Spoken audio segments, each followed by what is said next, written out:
Flex like a dog.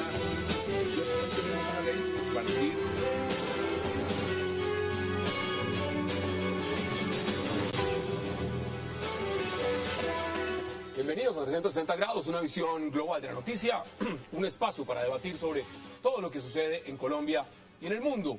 Y esta noche 360 abrimos con una entrevista a un alto consejero muy cercano al presidente Juan Manuel Santos y de quien se dice es su mano derecha. Hablamos de Juan Mesa, el exsecretario general de la presidencia, ex alto consejero para las comunicaciones y ahora director ejecutivo de la Fundación Buen Gobierno. Hablará con nosotros de reelección, de paros, de renuncias de gabinete, de proceso de paz y ante todo de manejo de medios. Esta noche en 360 con Juan Mesa y también en nuestro debate de la noche hablaremos acerca de esa renuncia protocolaria de los ministros del gobierno del presidente Santos, que para algunos sectores ven como cambios de fusibles quemados, mientras otros los ven como una mera distracción.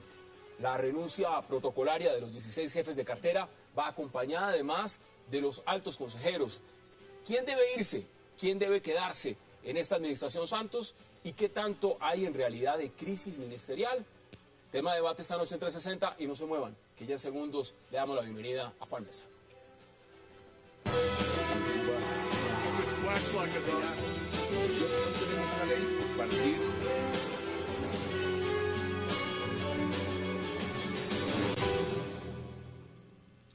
Bueno, y qué placer dar la bienvenida esta noche a uno de los cerebros detrás de Fundación Buen Gobierno, Juan Mesa. Juan, qué placer y gracias por aceptar la invitación. Muchas gracias por la invitación. Bueno, ¿qué tanto ha cambiado su agenda desde salir de Palacio y entrar en Fundación Buen Gobierno?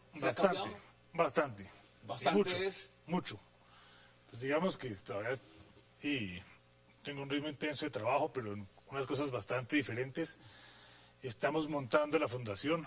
Llevamos hasta ahora 1 mes y medio en ello. ¿Ya tienen casa? Ya tenemos la sede. Vamos a hacer la inauguración el próximo 17 de este mes. ¿Esa no se las dio el embajador Urrutia? No, es una casa arrendada en la calle 71 con carrera 13. Donde tenemos nuestra sede. Estamos trabajando en un equipo de cerca de 15 personas. Estamos iniciando ya en la fundación unas tareas que tienen que ver, lo primero, con unos grupos que tienen que ir analizando los principales temas de coyuntura del país, el tema de la industria, el tema de la minería, el tema de la economía, que son unos grupos de trabajo que hemos convocado a diferentes y muy ilustres personalidades a que nos ayuden a pensar un poco qué debe ir un poco hacia el futuro. Lo otro que estamos haciendo es organizando los capítulos regionales de la fundación, porque queremos que la fundación tenga presencia en la mayor parte de municipios del país que se pueda. Vamos a empezar con los comités departamentales y después con los comités locales, de la gente que nos ha manifestado que quiere apoyar la fundación, que quiere defender las ideas del gobierno, que apoya las ideas del gobierno y que quiere trabajar para ello. ¿Siguen siendo bastantes? Bastantes. A pesar del paro nacional, a pesar de todo lo demás. O sea, que yo creo que la gente también entiende que el paro es una circunstancia así adversa, difícil, es un momento de crisis que nadie desconoce, el propio presidente lo ha desconocido, pero digamos que es que al gobierno no se le puede juzgar solamente por el paro. Aquí nosotros tenemos una política social, una política económica, una política de seguridad, que la gente ha apoyado, que la gente le gusta y que la gente sigue, sobre todo la gente que se ha visto beneficiada en las regiones de todas las grandes transformaciones que se han hecho, pues es gente que manifiesta que está interesada en que el país siga con el rumbo y vamos a ver está apoyando esas grandes transformaciones que usted menciona. Pero, pues muchas, si se quiere empezamos. Pero yendo por partes, mire, en este momento lo primero que uno ve en agenda es la decisión que tomaron los ministros del gabinete de poner esa renuncia protocolaria. Usted es un hombre que le habla al oído al presidente y es una persona también que conoce muy bien lo que puede significar esta reelección y si no, no estaría en Fundación Buen Gobierno. ¿Por qué ese cambio? Ese cambio en el gabinete tiene que ver es con una reestructuración.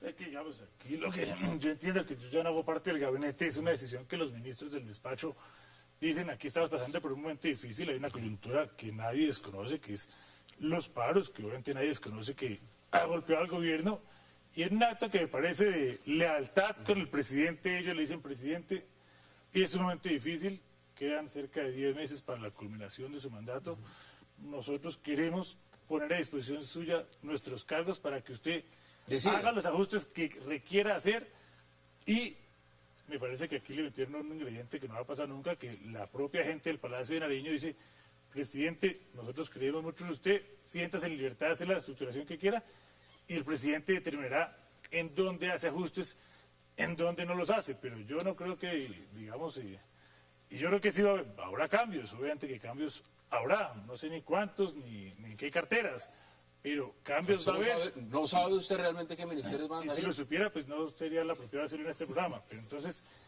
lo que le digo es, cambios va a haber, yo creo que eso se sabrá en los próximos días, pero este es un acto de los ministros que el presidente les dice, bueno, agradezco su gesto, me voy a dar la tarea de mirar dónde se requieren ajustes, ¿para qué? Más que una cosa de coyuntura, también esto se trata es de rematar lo mejor que se pueda un programa de gobierno. Hoy estaba leyendo varios editoriales, por ejemplo, La silla vacía dice Juanita León, que eso parece una renuncia coreografiada.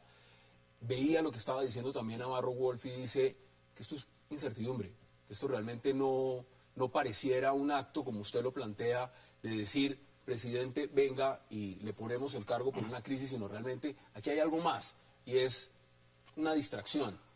Que yo sepa, digamos, nadie de la silla vacía ni Navarro estuvo en la reunión del gabinete, entonces me parece que no dejan de ser simples especulaciones sobre lo que verdaderamente sucedió allí.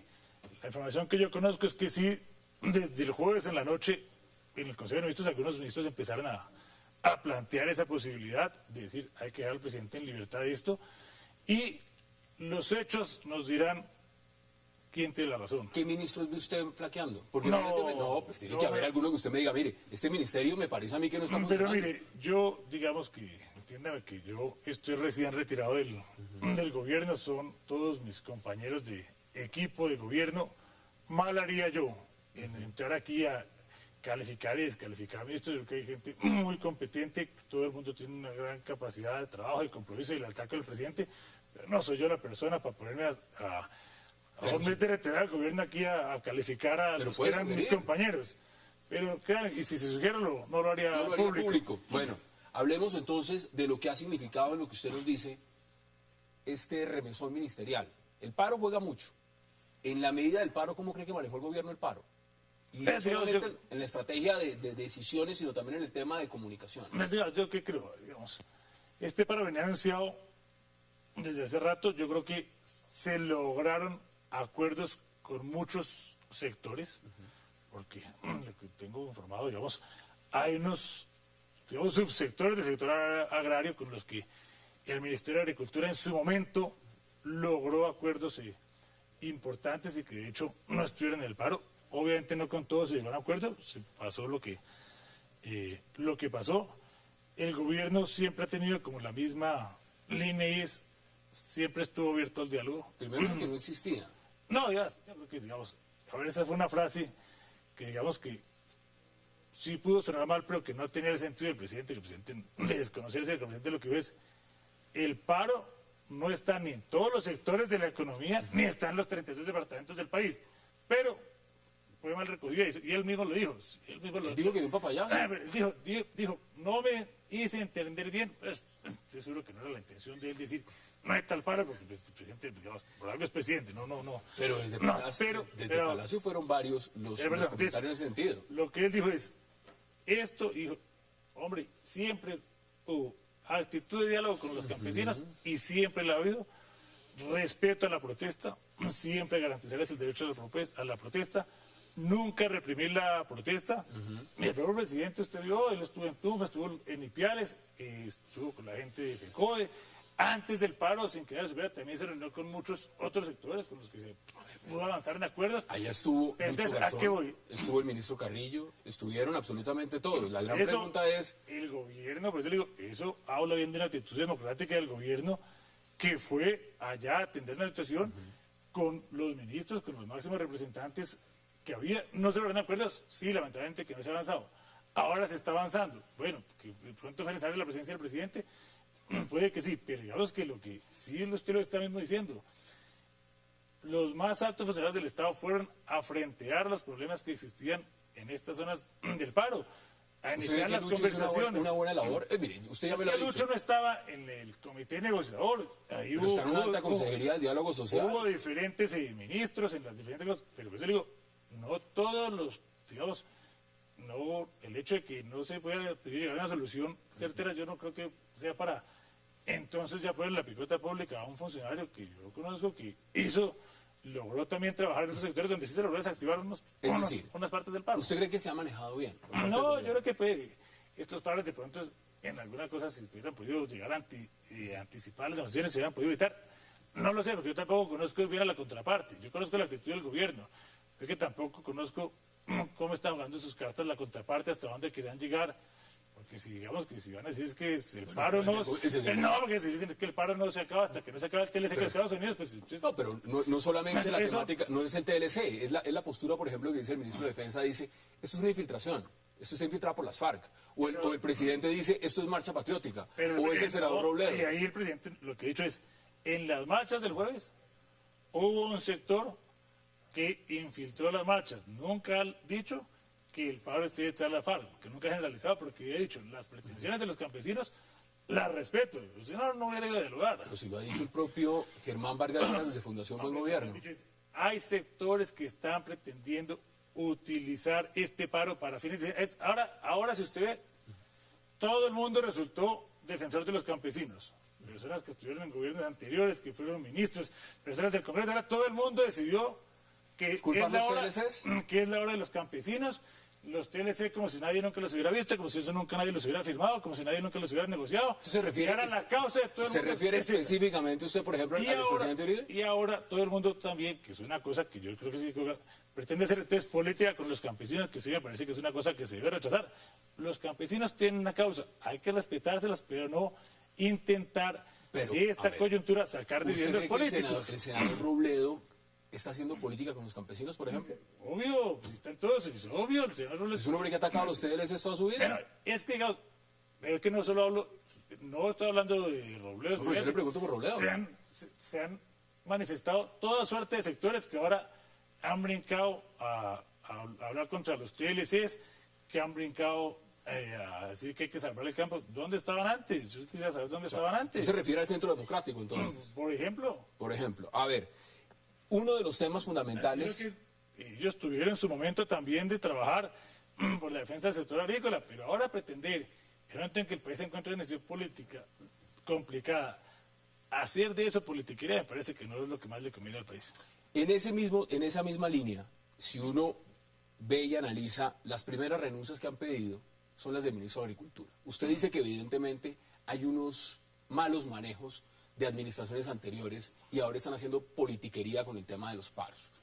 Si miramos en ese orden de ideas, ¿hay que reestructurar los TLCs entonces? No, yo no creo.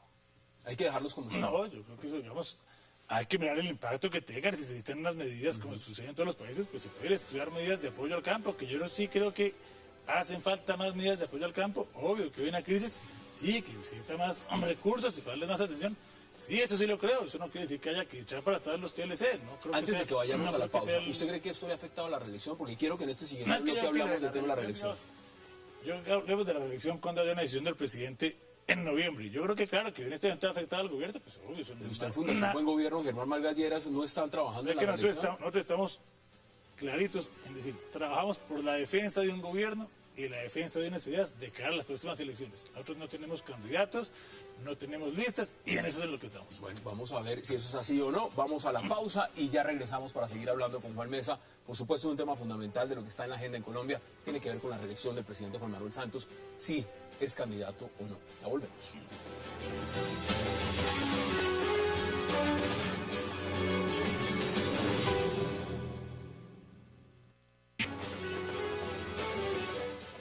Regresamos a 360 en esta entrevista con Juan Mesa. Mire, tema de la reelección.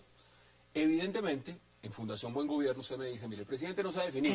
Sí. Hablemos de lapsos de tiempo. De aquí a noviembre, y hoy estaba leyendo prensa y me encuentro con lo que está diciendo Sergio Jaramillo, Humberto de la Calle y todo lo demás. Están los tiempos de la negociación y dicen que están en estado crítico. Está en estado crítico y eso puede afectar la reelección o si el presidente decide o no lanzarse. Yo lo que creo que dijeron el doctor Jaramillo y todo eso, dice, están atravesando por un momento muy importante, porque es un momento donde se están tomando decisiones, no es que el proceso esté en crisis. Yo creo que los tiempos del proceso, pues ellos lo sabrán mejor que nadie. Vamos a ver. No, digamos, yo creo que, mire, eso, el ritmo de la mesa, pues, hace falta los puntos. El presidente ha dicho, hay que avanzar lo más que se pueda. Sí, eso es cierto, pero digamos que yo ponerme aquí a decir una fecha cierta de cuándo yo creo que se van a terminar los diálogos, me parece que eso es un poco irresponsable porque no estoy en la mesa. Yo creo que eso, digamos, se trataron en la mesa con conocimiento de causa para poderle decir una fecha cierta. Usted ha estado en la presidencia ocupando uno de los cargos más importantes al lado del presidente y ha manejado la alta consejería de comunicaciones. Evidentemente acá hay un tema de comunicación y de mensaje. ¿Cuándo serán los tiempos? Eso lo dirá el presidente. Pero ustedes como estrategas... Que los tiempos de la elección están fijados... Queda un año. No por voluntad del presidente, fijados por la ley. A finales de noviembre, el señor presidente de la República tiene que decirle al país... ¿Sí va o no va? ¿Voy o no voy? ¿Usted lo ve yendo en ese momento? Si ahí el señor presidente dice, voy, ahí ¿qué se iniciará? Se iniciará una campaña electoral. Pues usted ya le están haciendo. Que es diferente al tema de la fundación. Y eso, mire, eso funcionó así la vez pasada también. La vez pasada, cuando el presidente estaba de ministro y director del partido de la U, la fundación operó haciendo cierto tipo de actividades. Cuando empezó la campaña, empezó una organización completa diferente, que era una campaña electoral. Entonces, eso. Yo creo que en noviembre podemos hablar de qué va a pasar. Es decir, Germán Vargas Lleras al lado suyo, que son las dos cabezas visibles, los más importantes de la Fundación Buen Gobierno, no están haciendo desde ya campaña política en miras de la fundación. Nosotros estamos diciendo, vamos a conformar unos grupos de trabajo, estamos organizando una gente, vamos a hacer muchos proyectos para gente que esté interesada en defender un proyecto y unas ideas que creemos que hay que mantener y que sigan vigentes. Ya el presidente dirá, voy o no voy, que ojalá vaya, perfecto, lo apoyaremos con todo. ¿Y si no va? ¿Se está trabajando por Germán Vargas? Eso ya usted está anticipando qué va a pasar ahí. No, yo estoy preguntando. Pues yo no soy adivino, entonces prefiero esperar a que el presidente tome una decisión y no sellar antes de echar las bestias. Vamos con el proceso, porque quiero aprovechar el tiempo. ¿Cómo ve usted lo de La Habana? Pues mire, yo creo que lo de La Habana es el primer esfuerzo verdaderamente que da algunos resultados en materia de paz. Este es un proceso muy serio que tiene unas condiciones que se han cumplido. El propio presidente las puso, que es un proceso que no se le despeja ni un milímetro de territorio a las FARC. Las negociaciones son en el exterior, que es un proceso en el cual el gobierno ha insistido que es un proceso en el cual no puede haber cese al fuego bilateral, porque considera que no conviene en este momento para el país. Es un proceso en el cual hay una agenda previamente acordada y definida, de la cual no se salen las conversaciones de la mesa. Bueno, pues de la mesa dicen otras cosas. Pues sí, pero es que lo que hay que es pararle bolas es a lo que se está negociando en la mesa. No sabemos qué se está negociando en la mesa. Por eso es parte de la gracia, porque si se hace un proceso, digamos, no hay ningún experto de todos los países donde se ha firmado un acuerdo similar que no diga que una de las principales cosas que se debe mantener es la reserva de lo que se está discutiendo en la mesa, porque usted no puede negociar esto en los micrófonos, y eso es parte de eso. Pero las FARC Una cosa es que las FARC tenga unas pretensiones y las haga públicas. Otra cosa muy diferente es que el gobierno se las ha aceptado. ¿Qué es lo que está pasando? Que los enemigos del proceso de paz intentan confundir a la gente diciéndole que todo lo que ha pedido la FARC, el gobierno se les ha aceptado. ¿Quiénes son los enemigos del proceso? Ya lo sabemos, todos los que no quieren que haya paz, empezando por el presidente Uribe, que los secretarios del Centro Democrático han dicho que se suspendan ya las negociaciones de paz.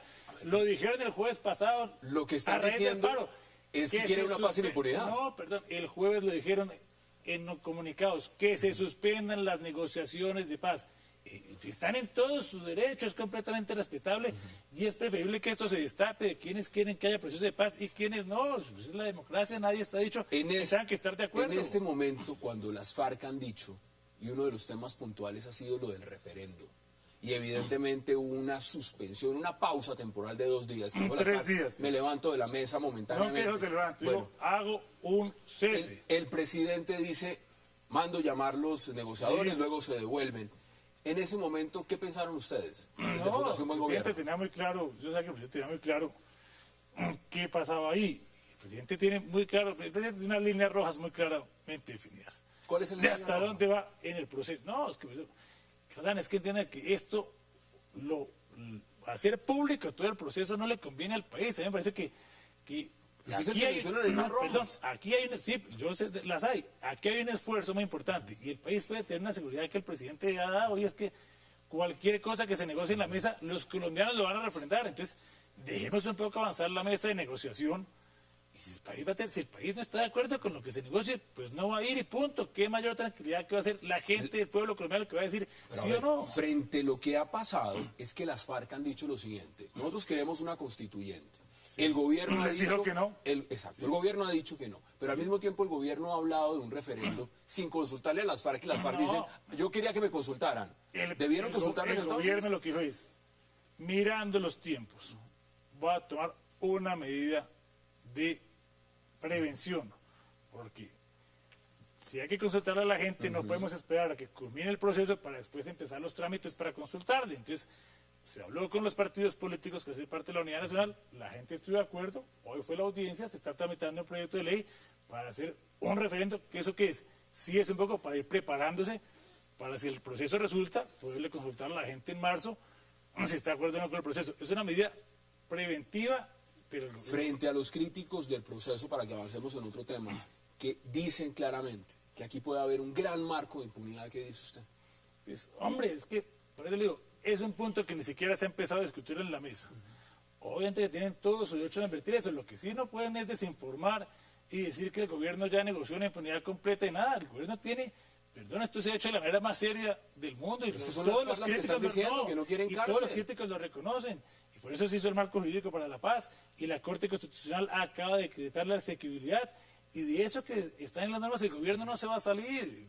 Digamos, el gobierno no está loco, el gobierno sabe qué juega en la mesa y qué no juega, pero lo que sí pide es que se deje avanzar el proceso y que no, con miras a una campaña política, entonces se desinforme la opinión para atacar el proceso. Mire, eso no es viable. Hoy estaban reunidos entre varios, Alejo Vargas, Bernal Cuellar y demás en Casa de Nariño, para hablar el tema del ELN. ¿Usted cómo ve esa puerta de negociación con el ELN? ¿Cree que es prudente en este momento entrar a abrir esa negociación? Sí, si el ELN tiene, como ha dicho, una voluntad de paz y está dispuesto a hacer un proceso serio, ¿por qué no hacerlo? Si es que, digamos, es que este país lleva demasiado tiempo en guerra, los costos del conflicto son inmensos, las oportunidades que se abren si este país alcanza la paz son innumerables. Por eso a mí sí me aterra mucho que haya gente que tenga como una actitud tan mezquina hacia la paz a costa de la política. Mezquina es ir en contra o tener No, preocupaciones frente a lo que puede significar el proceso que no se mezquina es conoce. que si ellos dicen prefieren que no haya proceso de paz con tal de que a Santos no le vaya bien. Eso para mí es una actitud mezquina. Es decir, están en contra de la relación del presidente sin encontrarse el proceso de paz en su opinión. Y como están en contra del presidente, están en contra de todo lo que haga, así se lleve por medio de un proceso de paz. Lleva azotando al país 50 años, si eso no es una actitud mezquina, dígame que es una actitud mezquina. Por Dios, y en todos los países del mundo estos temas se han puesto donde hay unos acuerdos sobre lo fundamental, sobre lo mejor para que todo el mundo trabaje. ¿Qué tal que logramos hacer la paz? Usted se ha puesto a pensar lo que significaría para Colombia el fin del conflicto. ¿Qué colombiano no quiere la paz? Pues yo estoy viendo, o hay muchos que ustedes no quieren si no lo hacen ellos. Y entonces es muy complicado, porque ya tuvieron su turno.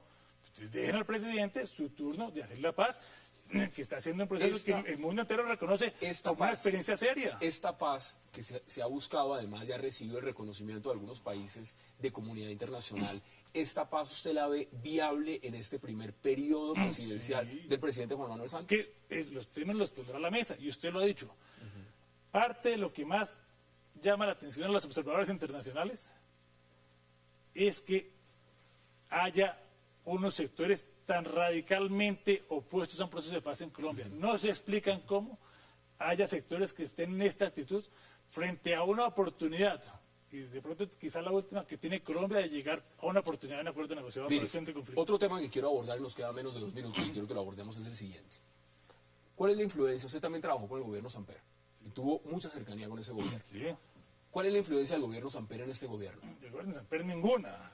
Es que aquí lo que han pretendido montar novelas, yo obviamente soy amigo, soy leal al presidente Samper y siempre soy leal con la gente que trabaja. ¿No se ha reencauchado de los políticos del 8.000 en este gobierno? ¿Quiénes son los políticos del 8.000? A ver. Bueno, Horacio Serpa se va como la renovación del Partido Liberal. A ver, Horacio Serpa va a encabezar una Juan lista Fernando del Partido Cristo. Liberal, decisión del Partido Liberal.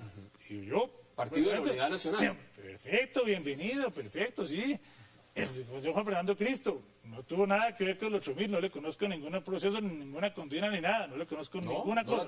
No la tiene. Ni ninguna cosa, entonces me parece un poco temerario meterlo en una lista No, del 8000. Y es el presidente del Congreso, porque es un miembro distinguido del Partido Liberal, que está haciendo una gran tarea, que se ganó eso por haber trabajado a pulso en un proyecto como el de las víctimas. Ernesto Samper, entonces, en este gobierno no tiene ningún... Es un expresidente que asiste a la Comisión Asesora de Relaciones Exteriores, que da sus opiniones. Pero ahora que están diciendo que es que el presidente Samper nombra gente, eso no es cierto. Eso es falso. Eso es falso. Es que lo único que nombra es el presidente Santos.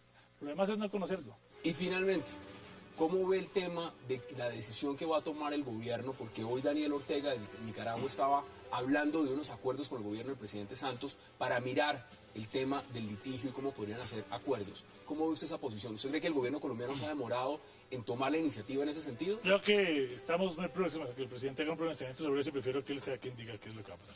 Juan, es un verdadero placer y gracias por aceptar la Muchas invitación. gracias a usted. Vamos a la pausa y de regreso vamos a hablar de esa crisis ministerial y por supuesto a debatir cuáles podrían ser esos cambios en el gabinete del presidente Juan Manuel Santos. No se vayan, ya regresamos.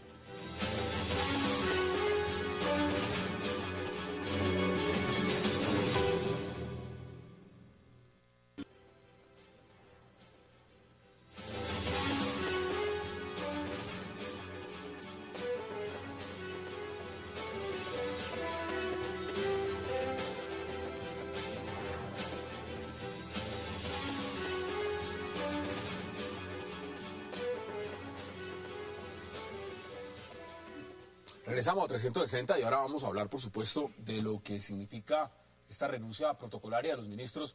Acabo de entrevistar a Juan Mesa y él dice que no hay ninguna crisis, que todo está bien. Pues para debatir si eso es así o no, le doy la bienvenida a Jaime Eduardo Arango, a Ancísar Marroquín, a Javier Loaiza y a Jaime Acosta. Qué placer que estén acá. Gracias por aceptar esta invitación. Gracias, Muchas gracias. Bueno, Jaime, ¿usted cómo ve esto que está pasando? ¿Es algo sincronizado? ¿Es algo normal en un proceso cuando se llega a una etapa final de gobierno? ¿Tiene que ver con el paro? ¿Cómo ve usted la jugada de lo que está pasando con los ministros y el gabinete del presidente? Mire, Casal, en primer lugar, gracias por la invitación, pero yo lo veo de la siguiente manera. Colombia está viviendo una situación atípica en este momento. Creo que la cuestión del paro no es algo para minimizar. Yo creo que para mí hay una sensación de un malestar general donde se están como dañando y descomponiendo como muchas cosas. Yo diría que está empezándose a mirar una especie de una media falla sistémica.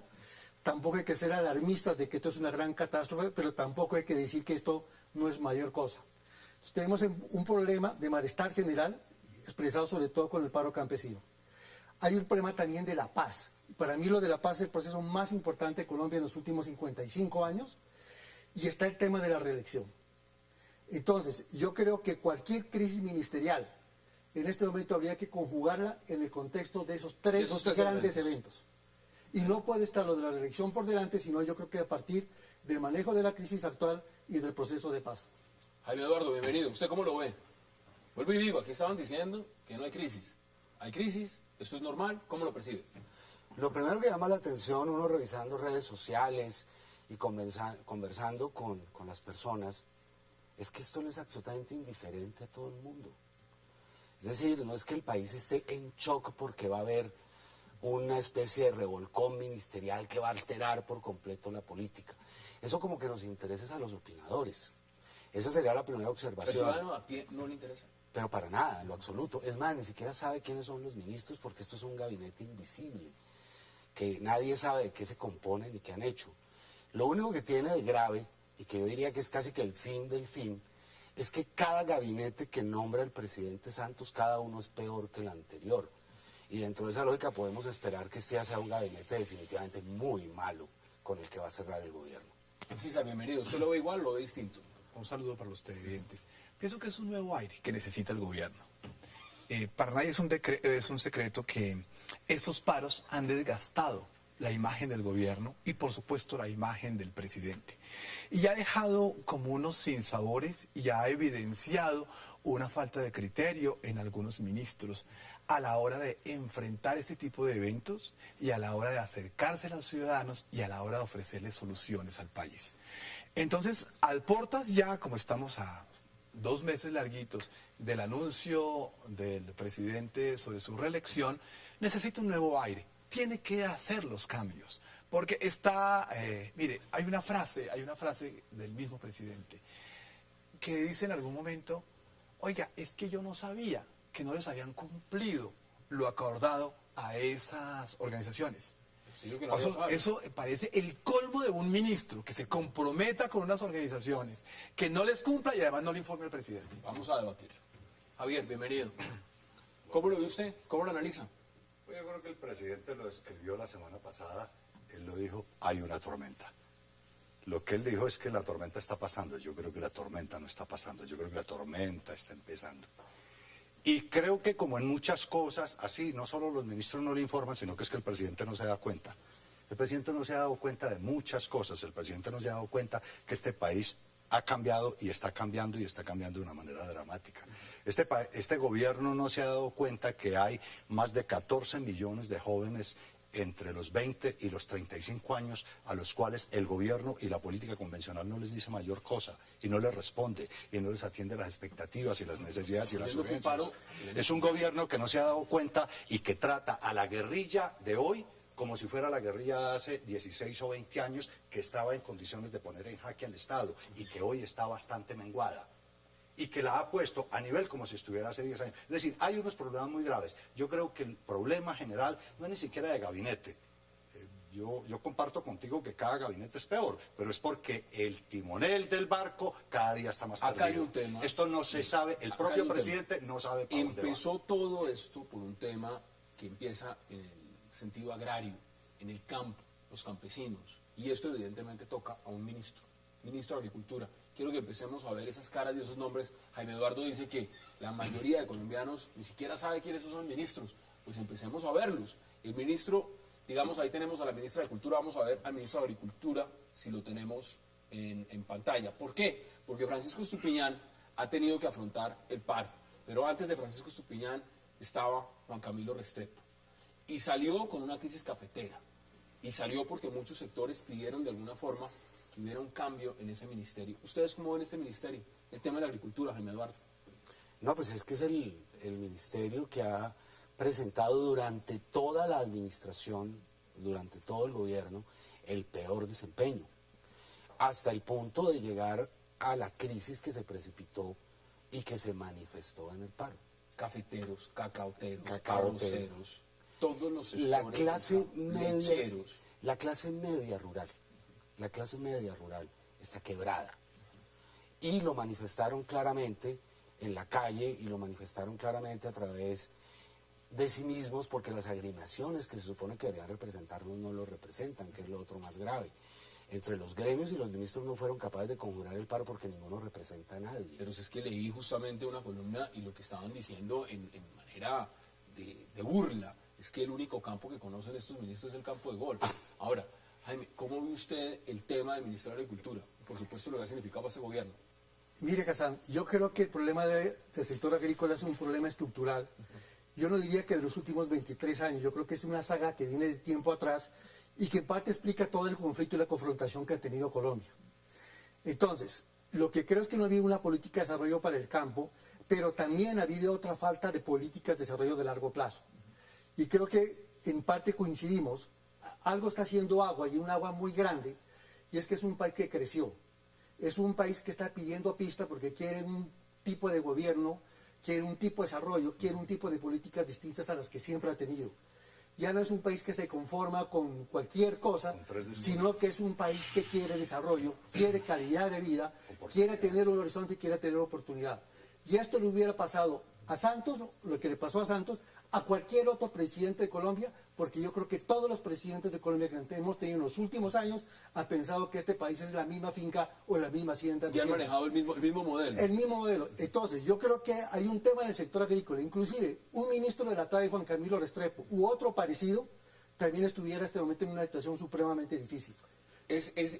¿Tiene sentido, en su opinión entonces, y se lo pregunto también a Javier, culpar de lo que está pasando en el tema agrario en Colombia única y exclusivamente a los TLCs? ¿O es, como usted lo plantea, esto viene de mucho antes? No, mire, yo creo que hay una cuestión que el país sí tiene que empezar a entender y hay que hacer una pedagogía muy responsable.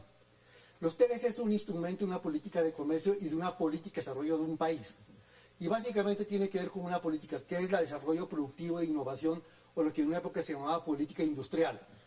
Colombia hizo una apertura comercial, hizo una apertura a sus mercados sin unas políticas de desarrollo. Y lo que uno ha aprendido de toda la experiencia del mundo, y hay todas las evidencias, y quien diga lo contrario está diciendo una mentira sobre la evidencia y sobre la teoría, es que primero desarrollaron políticas de desarrollo y después salieron a competir y abrirse. Es que mire, un caso lo que hizo típico, Chile, por un ejemplo. caso típico es precisamente el TLC con los Estados Unidos. El gobierno se demoró 10 años negociando. Y ahora cuando lo iban a firmar el año pasado, entonces todo el mundo salió a decir que no estamos preparados. Entonces, ¿qué diablos hizo el gobierno? ¿Qué hicieron los empresarios? ¿Qué hizo todo el mundo durante 10 años si estaban tratando que les firmaran y que les aprobaran este DLC? El signo característico de la administración pública en Colombia es la improvisación. Y en el tema agropecuario, por supuesto.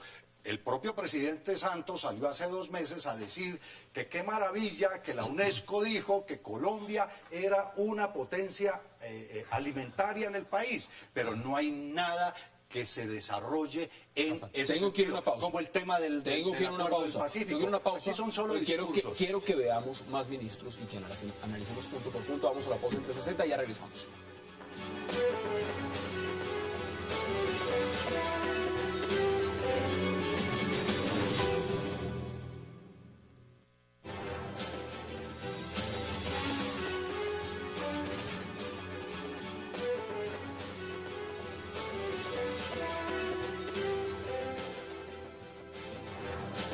Regresamos a 360 grados. Miren, otro ministro que tiene que ver mucho y es la agenda política es el ministro del Interior, y es Fernando Carrillo. Si tenemos que hablar de Fernando Carrillo, ¿usted cómo ve ese ministerio? Bueno, el Ministerio del Interior, pues desde luego... ¿Le tocó todo esto? Le tocó todos los chicharrones. Y me parece que de esa manera inauguraron a Carrillo, que digamos que le cayeron del cielo todo este montón de A insucesos. uno le caen del cielo cuando es capaz de manejarlos, pero cuando se le caen ¿Cuál grandes- es el tema? El tema es que el Ministerio del Interior tiene que tener una infraestructura sumamente sólida para que esté el ministro que esté, tenga una capacidad de respuesta ante los movimientos César, sociales de este cualquier- ministerio de tiene cualquier- 2 viceministros. Tiene la alta consejería para las regiones, tiene la alta consejería para el diálogo social. Si este ministerio, aparte de lo que le montaron al lado, no está equiparado para manejar los eventos, yo no sé qué más necesita. Pero Hassan, es que no es un tema de... Seguramente estos funcionarios que usted ha mencionado están ocupados. No, yo hablo de una cosa más estructural. Yo hablo de todo un equipo de reacción debidamente capacitado, conocedor del país, conocedor de la problemática social, que tenga la habilidad, la experticia de acudir con responsabilidad, con la camiseta del ¿Usted le gobierno puesta a usted le recibir. parece que lo ha hecho bien, digamos, en algunos términos? Yo creo que sí lo ha Jaime hecho Eduardo, bien. ¿cómo ve usted el Ministerio del Interior? Mire, el gobierno cambió el diálogo social por el diálogo con el terrorismo. Al romper la válvula de escape que le permitía a las comunidades estar en contacto con los gobernantes directos, se fue creando una acumulación de presiones que derivó en estos paros y que tuvieron que manejar personas que no tienen ni la menor competencia para manejarlos, como Fernando Carrillo, que ese sí que de verdad lo que conoce son los campos de golf. O sea, son personas que no tienen ninguna conexión con el país real y que además tienen unos antecedentes de errores anteriores que los hubieran hecho innombrables en cualquier otro país más competitivo. Vamos a mirarlo rápidamente. ¿Qué opina usted de ese Yo ministerio? pienso lo siguiente. En este momento, yo creo que el presidente Santos necesitaría un tipo del Ministerio de Gobierno, una especie de un Horacio Serpa. Ese creo Un que escudero de ese sería- calibre. Pero sin 8.000. sin 8.000, por supuesto. Ese sería el personaje que más o menos tendría que tener en el Ministerio de Gobierno en este momento. Pero yo me pregunto una cosa. ¿Cómo es que un presidente que tiene el 95%, Pero no lo puede tener. ¿Cómo es que un presidente que tiene el 95% del Congreso no es capaz de manejar el problema político? O sea, el ministro es un fracaso. Es un fracaso. un Si tema tuviera oposición, lo único que uno le oye al ministro Carrillo es salir a descalificar a la oposición. Y este es un gobierno que tiene un unanimismo como en la historia de este país no lo ha tenido ningún gobierno. Tiene el 95% del Congreso, todos los medios de comunicación a su favor. Tiene, por supuesto, la nómina del Estado. Y a lo único que sale Carrillo es a tratar casi de apatrias a los que se expresan Vamos a en ver más desacuerdo ministros. con algunas Vamos cosas a del ver más gobierno. ministros, porque hay carteras. Hablemos de la Cancillería. Cuando hablamos de la Cancillería, ¿usted qué piensa? Y de la labor que ha hecho María Ángela Holguín. ¿Usted ve que es un ministro que debería estar ahí o debería hacerse un cambio en la Cancillería? Mire, en este momento, como están las cosas, a nivel interno, yo no movería esa pieza en este instante. ¿Usted la dejaría como está? Yo la dejaría, en este instante, la dejaría como está. Jaime Eduardo, ¿usted qué haría con la Cancillería? Resumo un poco. Este gobierno tiene 3 problemas de imagen que son absolutamente críticos, que lo están destruyendo, que son el caso de San Andrés, el campo y seguridad. Uno esperaría que si esto es de verdad una crisis constructiva, la canciller, el ministro de Agricultura y el de Defensa salgan. Los 3. Los 3. Si usted fuera Juan Manuel Santos, usted cambiaría los 3. Claro, porque esos son mis principales problemas de imagen y de percepción. ¿Usted qué haría con la Cancillería? Con la Cancillería pienso que lo primero que hay que hacer es exorcizarla, porque pasa todo lo que nos pasa en ese país y la Canciller sale a decir que, bueno, si con eso se arreglan los problemas yo renuncio. Esa no es una actitud responsable. La actitud responsable es trazar toda una política exterior que necesite este país, que vaya a 10 o 20 años o a 50 años, que es una política exterior seria. No una política exterior que ande repartiendo los consulados y las embajadas para conseguir los votos en el Congreso, ni para fortalecer los caciques políticos. No, hoy Daniel Ortega de Nicaragua le hizo ya propuesta al presidente Santos, ni siquiera de aquí hacia allá, sino de allá porque para nuestra acá. capacidad de reacción va al tercer día. Hablemos... No, yo lo que creo es que el país, y tú insistes mucho en la capacidad de reacción, lo que pasa es que gobernar hoy en día no es reaccionar. Gobernar hoy es anticiparse a todas las cosas que suceden. Y por supuesto que la canciller creo que es otro fiasco total. Hay más ministros, hay más ministros. Usted hablaba del tema de seguridad. Y cuando hablamos de seguridad, pues evidentemente uno tiene que hablar del ministro de Defensa. Pinzón, ¿cómo ven la labor del ministro? Y si usted fuera Juan Manuel Santos, ¿dejaría a su ministro de Defensa o lo cambiaría? Mire, yo en este momento también, yo al ministro de Defensa no lo dejaría. Yo creo que es bastante deslenguado y va en contravía de toda la situación del proceso de paz. Todo lo que se saca, lo que habla los negociadores y habla el gobierno es otro discurso. Para mí me parece fatal. Cada vez que él habla, a mí me parece desesperante y fatal para el proceso de paz. ¿Qué dicen ustedes? Parece un candidato a la Cámara en campaña, no un ministro de Defensa. Pero ¿qué esperaba usted también del ministro de Defensa? Que se sentara y dijera, muchachos, acuartélense, guárdense. Yo de este gobierno y de este gabinete no espero nada, sino lo que uno ve. A mí me parece que el ministro de Defensa es un ministro que hace su tarea, la cual se le ha encomendado, y tiene la obligación de mantener como la tropa con moral. Y le acaban de cambiar la cúpula. La cúpula se la cambiaron completa. Claro, para ver si le hacen caso.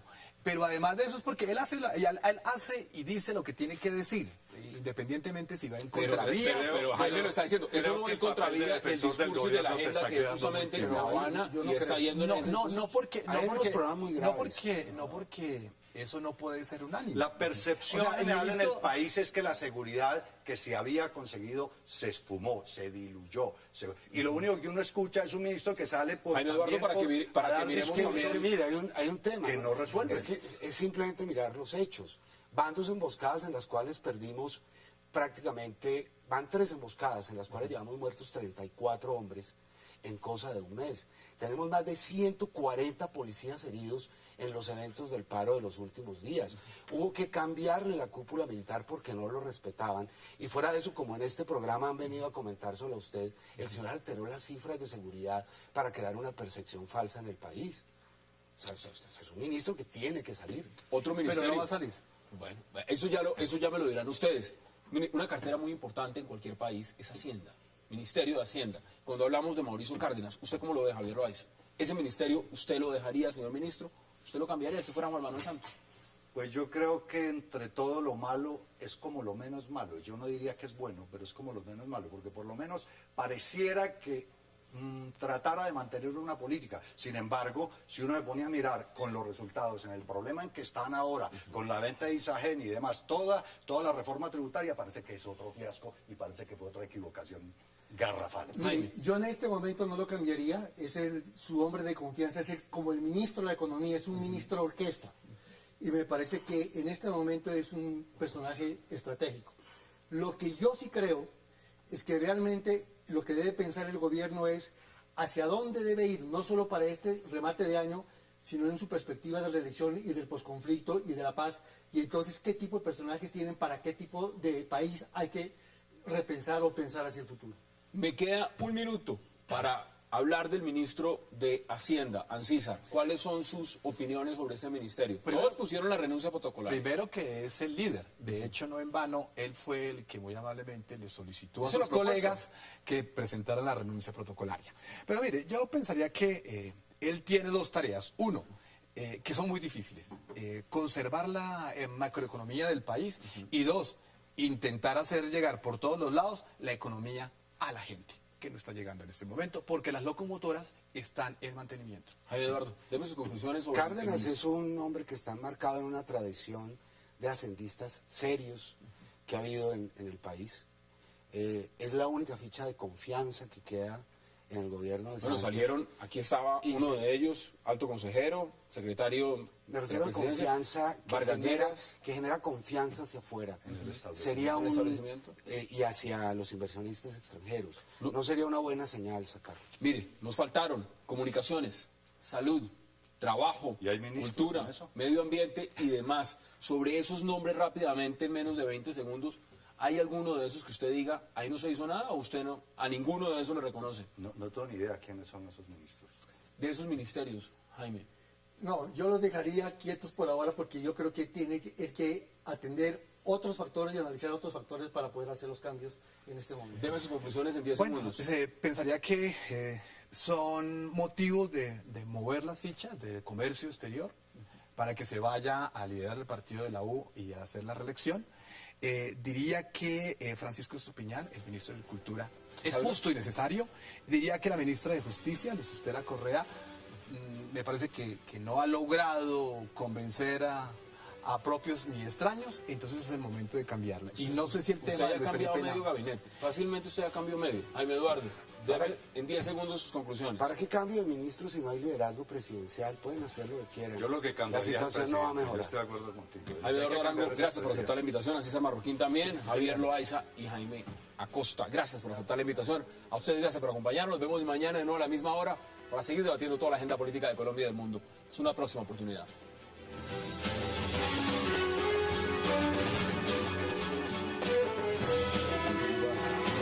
Quacks like a duck.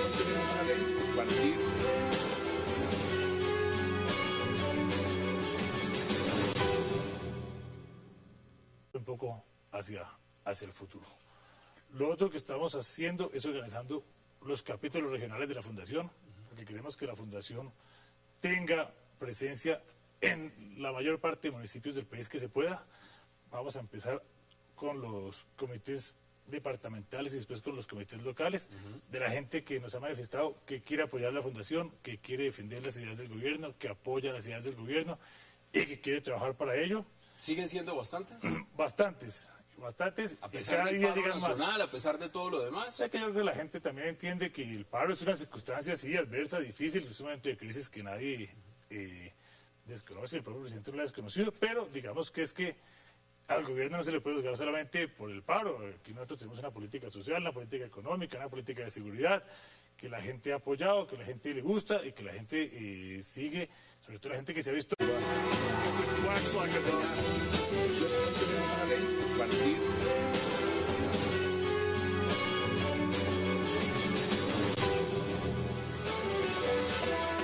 Bienvenidos a 360 grados, una visión global de la noticia, un espacio para debatir sobre todo lo que sucede en Colombia y en el mundo. Y esta noche 360 abrimos con una entrevista a un alto consejero muy cercano al presidente Juan Manuel Santos y de quien se dice es su mano derecha. Hablamos de Juan Mesa, el exsecretario general de la presidencia, ex alto consejero para las comunicaciones y ahora director ejecutivo de la Fundación Buen Gobierno.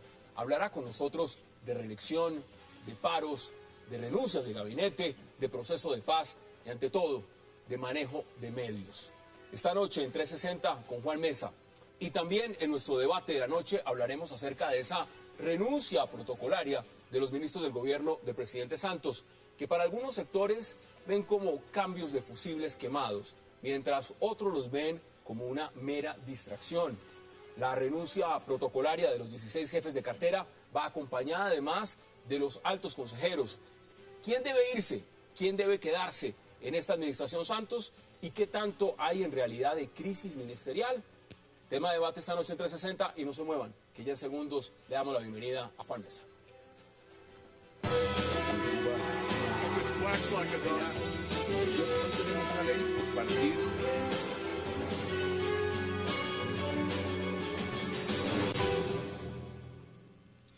Bueno, y qué placer dar la bienvenida esta noche a uno de los cerebros detrás de Fundación Buen Gobierno, Juan Mesa. Juan, qué placer y gracias por aceptar la invitación. Muchas gracias por la invitación. Bueno, ¿qué tanto ha cambiado su agenda desde salir de... Beneficiar en las regiones de todas las grandes transformaciones que se han hecho, pues es gente que manifiesta que está interesada en que el país siga con el rumbo y Vamos a ver está cuáles son apoyando. esas grandes transformaciones que usted menciona. Pero, Pues bien, muchas, si se quiere empezamos. pero yendo por partes, mire, en este momento lo primero que uno ve en agenda es la decisión que tomaron los ministros del gabinete de poner esa renuncia protocolaria. Usted es un hombre que le habla al oído al presidente y es una persona también que conoce muy bien lo que puede significar esta reelección y si no estaría en Fundación Buen Gobierno. ¿Por qué ese cambio?